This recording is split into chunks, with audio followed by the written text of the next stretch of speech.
देवी सर्वभूतेषु कालरात्रिरूपेण संस्थिता नमस्तस्यै नमस्तस्यै नमस्तस्यै नमो नमः। जय माता दी। गुप्त नवरात्रि के 7वें दिन माँ कालरात्रि की पूजा होती है।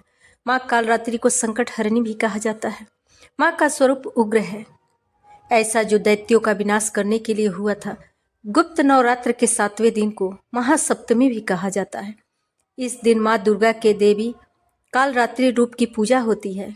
काल सबका भक्षण करता है, लेकिन उसका दमन करने की शक्ति माँ कालरात्रि में है। कहते हैं कि कालनाशी देवी के पूजन से शत्रु से मुक्ति के साथ सौभाग्य मिलता है। माँ चामुंडा के नाम से भी इनकी पूजा की जाती है। दुर्गा सप्तशती के अनुसार कालरात्रि का रूप माँ ने शुंभ निशुंभ के साथ रक्त बीज का विनाश करने के लिए धारण किया था। माँ कालरात्रि महादुष्टों का सर्वनाश करने के लिए जानी जाती है, इसलिए उनके विनाश से काल का दमन करती हैं। इनका नाम कालरात्रि है। माँ दुर्गा की 7वीं स्वरूप माँ कालरात्रि 3 नेत्रों वाली देवी हैं। इस कारण इनकी पूजा से भय और रोगों का नाश होने के साथ ही भूत प्रेत, अकाल मृत्यु, रोग शोक आदि से छुटकारा मिलता है। सहस्रार चक्र आमतौर पर शुद्ध चेतना का चक्र माना जाता है। यह मस्तक के ठीक बीच के ऊपर स्थित होता है। इसका प्रतीक कमल की 1000 पंखुड़ियां हैं। यह सिर के शीर्ष पर अवस्थित होता है। सहस्रार बैंगनी रंग का प्रतिनिधित्व करती है और यह आंतरिक बुद्धि और दैहिक मृत्यु से जुड़ी होती है।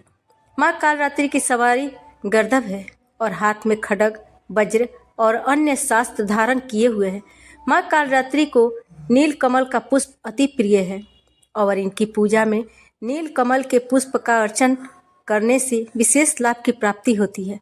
माँ कालरात्रि की पूजा में गुड़ और उड़द से बने पदार्थों का भोग लगाना उत्तम होता है और इस मंत्र का जाप नवरात्रि के 7वें दिन करने से लाभ होता है। शनि की दृष्टि से पीड़ित व्यक्ति को माँ कालरात्रि की पूजा अर्चना से लाभ होता है।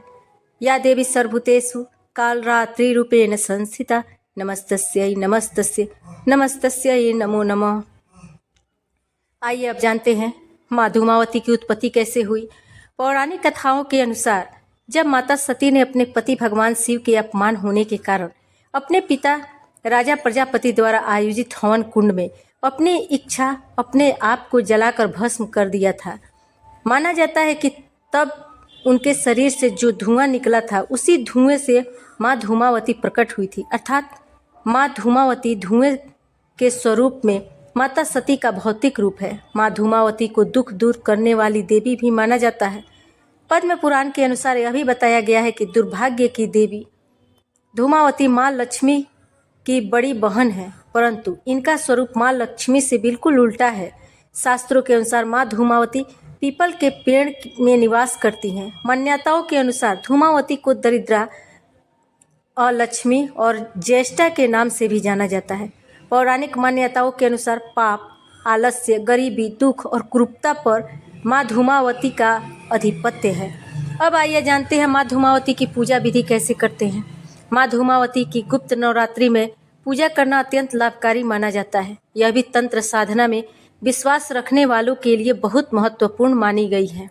माँ धूमावती की पूजा करने से पहले स्नान कर काले रंग के वस्त्र धारण करें। पूजा स्थल पर गंगाजल का छिड़काव करके जल, पुष्प, सिंदूर, कुमकुम, अक्षत, फल, धूप, दीप और नैवेद्य आदि से माँ का पूजन करना चाहिए। इसके बाद माँ धूमावती की कथा सुननी चाहिए। पूजा के पश्चात अपनी मनोकामना पूर्ण करने के लिए माँ से प्रार्थना अवश्य करनी चाहिए और माँ का कुछ मंत्र है उसका जाप भी करना चाहिए। माँ धूमावती के मंत्रों का जाप कम से कम 21, 51 और 108 बार करने से माँ प्रसन्न होती है और भक्तों पर कृपा भी बरसाती है। माघ मास की गुप्त नवरात्रि की शुरुआत 30 जनवरी 2025 गुरुवार को शुरू हुई थी। इसका समापन 7 फरवरी दिन शुक्रवार को होगा। नवरात्रि के पहले दिन से आखिरी दिन तक 10 महाविद्याओं की पूजा की जाती है। किसी विशेष मनोरथ सिद्धि के लिए नवरात्र बहुत खास माने जाते हैं। इन पवित्र और शुभ दिनों में माँ काली, तारा, त्रिपुर सुंदरी, भुवनेश्वरी, छिन्नमस्ता, त्रिपुर भैरवी, देवी धूमावती, बंगलामुखी, माँ मातंगी और कमला देवी की अलग अलग दिन पूजा होती है। 9 दिनों तक चलने वाले इस शक्ति साधना के पूर्व गुप्त नवरात्रि की कथा पढ़ने या सुनने से पुण्य फल की प्राप्ति होती है। ग्रंथों के अनुसार एक बार श्रृंगी ऋषि अपने भक्तों को दर्शन देने के लिए हुए थे। उन भक्तों ने बीच में एक महिला भी शामिल थी, जिस पर ऋषि की नज़र पड़ी। तब उन्होंने महिला से उसके बारे में पूछा। उस स्त्री ने श्रृंगी ऋषि को आप बीती बताते हुए कहा कि मेरे पति हमेशा बुरे कार्यों में लिप्त रहते हैं, जिसकी वजह से घर का माहौल खराब रहता है और मैं किसी भी तरह का पूजा पाठ नहीं कर पाती हूँ। मुझे धर्म के मार्ग पर चलने का कोई सरल उपाय बताइए, जिससे मैं अपने पति और खुद जीवन को सफल बना सकूं। इसके बाद श्रृंगी ऋषि ने उसको गुप्त नवरात्रि के दौरान माँ दुर्गा की उपासना करने की सलाह दी। उन्होंने बताया कि माँ दुर्गा की विधिवत पूर्वक व्रत और पूजा करने से मनुष्य के सभी पाप नष्ट होते हैं और सभी मनोकामनाएं पूर्ण होती है।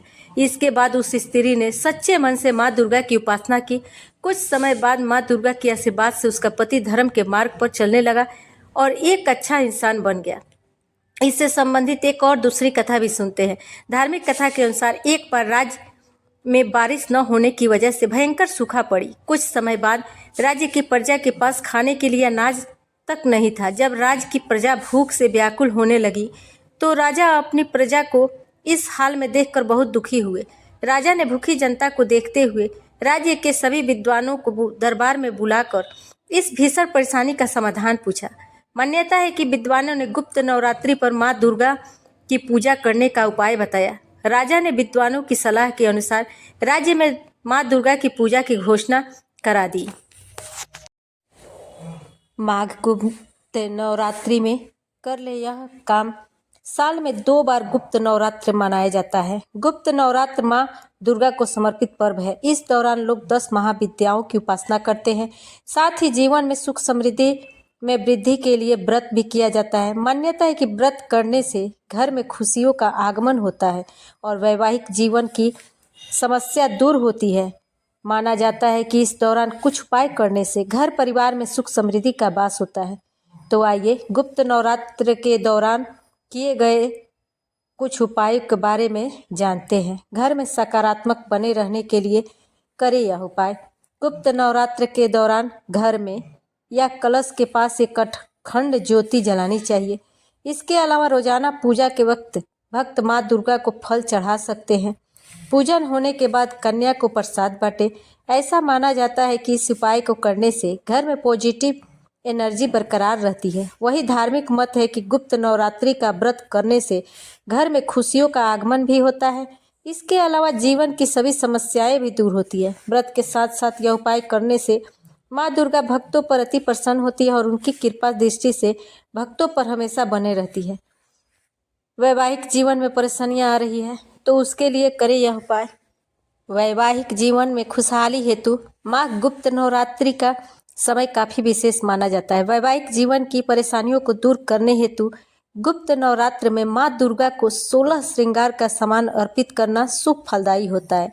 इस दौरान माँ दुर्गा से जीवन में सुख शांति की प्राप्ति के लिए कामना की जाती है। इस उपाय को करने से महिलाओं को अखंड सौभाग्य की प्राप्ति होती है। साथ ही पति पत्नी के रिश्ते में भी प्रगाढ़ होते हैं। धन की समस्या हो तो करें यह उपाय। गुप्त नवरात्रि जिस दिन से शुरू हो उस दिन एक गुलाब के फूल में कपूर का एक टुकड़ा रख इसे माँ दुर्गा को चढ़ाएं। माना जाता है कि इस टोटके को करने से असीम धन की प्राप्ति होती है। साथ ही धन से जुड़ी सभी प्रकार की समस्याओं से छुटकारा मिलता है। अगर रुके हुए कार्य नहीं हो रहे हैं, इसके लिए भी करें यह उपाय। धार्मिक मान्यता है कि गुप्त नवरात्रि के दौरान हर रोज दुर्गा चालीसा का पाठ जरूर करना चाहिए। इसके पाठ करने से रुके हुए कार्य जल्द पूर्ण होते हैं। साथ ही धन लाभ के भी कई योग बनते हैं। अगर जानकारी अच्छी लगी हो तो लाइक सब्सक्राइब करें। कमेंट बॉक्स में जय माता दी अवश्य लिखें। आइए अब हम लोग सुनते हैं माँ दुर्गा कवच का पाठ हिंदी में। इस कवच का पाठ करने से देवी भगवती अपने भक्तों पर प्रसन्न होकर उनकी रक्षा करती हैं। महर्षि मार्कंडेय जी बोले, हे पितामह, संसार में जो गुप्त हो और जो मनुष्यों की सब प्रकार से रक्षा करता हो और जो अपने किसी को आज तक बताया न हो, वह कवच मुझे बताइए। श्री ब्रह्मा जी कहने लगे, अत्यंत गुप्त वह सब प्राणियों की भलाई करने वाला कवच मुझसे सुनो। प्रथम शैलपुत्री, दूसरी ब्रह्मचारिणी, तीसरी चंद्रघंटा, चौथी कुसमांडा, पांचवी स्कंद माता, छठी कात्यायनी, सातवीं कालरात्रि, आठवीं महागौरी तथा नौवीं सिद्धिदात्री। यह देवी की 9 मूर्तियां हैं। यह 9 दुर्गा कहलाती हैं। आग में जलता हुआ, रण में शत्रु से घिरा हुआ, विषम संकट में फंसा हुआ मनुष्य यदि दुर्गा के नाम का स्मरण करे तो उसको कभी भी हानि नहीं होती। रण में उसके लिए कुछ भी आपत्ति नहीं होती और न उसे किसी प्रकार का दुख या डर ही होता है। देवी, जिसे श्रद्धा पूर्वक तुम्हारा स्मरण किया है उसकी वृद्धि होती है और जो तुम्हारा चिंतन करते हैं उनकी तुम निसंदेह रक्षा करने वाली हो। चामुंडा प्रेत पर, वाराही भैंसे पर, रौद्री हाथी पर, वैष्णवी गरुड़ पर अपना आसन जमाती है। माहेश्वरी बैल पर, कौमारी मोर पर और हाथ में कमल लिए हुए विष्णु प्रिया लक्ष्मी जी कमल के आसन पर विराजती हैं। बैल पर बैठी हुई ईश्वरी देवी ने श्वेत रूप धारण कर रखा है और सब प्रकार के आभूषणों से विभूषित ब्राह्मी देवी हंस पर बैठती हैं और इस प्रकार यह सब देवियां सब प्रकार के योगों से युक्त और अनेक प्रकार के रत्न धारण किए हुए हैं। भक्तों की रक्षा के लिए संपूर्ण देवियां रथ में बैठी तथा क्रोध में भरी हुई दिखाई देती हैं तथा चक्र, गदा, शक्ति, हल और मुसल, खेटक और तोमर, परशु तथा पास, भाला और त्रिशूल एवं उत्तम सारंग आदि शास्त्रों को दैत्यों के नाश के लिए और भक्तों के रक्षा के लिए और देवताओं के कल्याण के लिए धारण किए हैं। हे महारुद्रे, अत्यंत घोर पराक्रम, महान बल और महान उत्साह वाली देवी, तुमको मैं नमस्कार करता हूँ। हे देवी, तुम्हारा दर्शन दुर्लभ है तथा आप शत्रुओं के भय को बढ़ाने वाली हैं। हे जगदम्बिके, मेरी रक्षा करो। पूरब दिशा में ऐन्द्री मेरी रक्षा करे, अग्निकोण में अग्निशक्ति, दक्षिण दिशा में वाराही देवी तथा नैतृत्य कोण में खड्ग धारिणी देवी मेरी रक्षा करे। पश्चिम दिशा में वारुणी, वायु कोण में मृगवाहिनी, उत्तर दिशा में कौमारी और ईशान कोण में शूलधारिणी मेरी रक्षा करे। ब्राह्मणी ऊपर की ओर से मेरी रक्षा करे, वैष्णवी देवी नीचे की ओर मेरी रक्षा करे और इसी प्रकार 100 पर बैठी चामुंडा देवी 10 दिशाओं में मेरी रक्षा करे।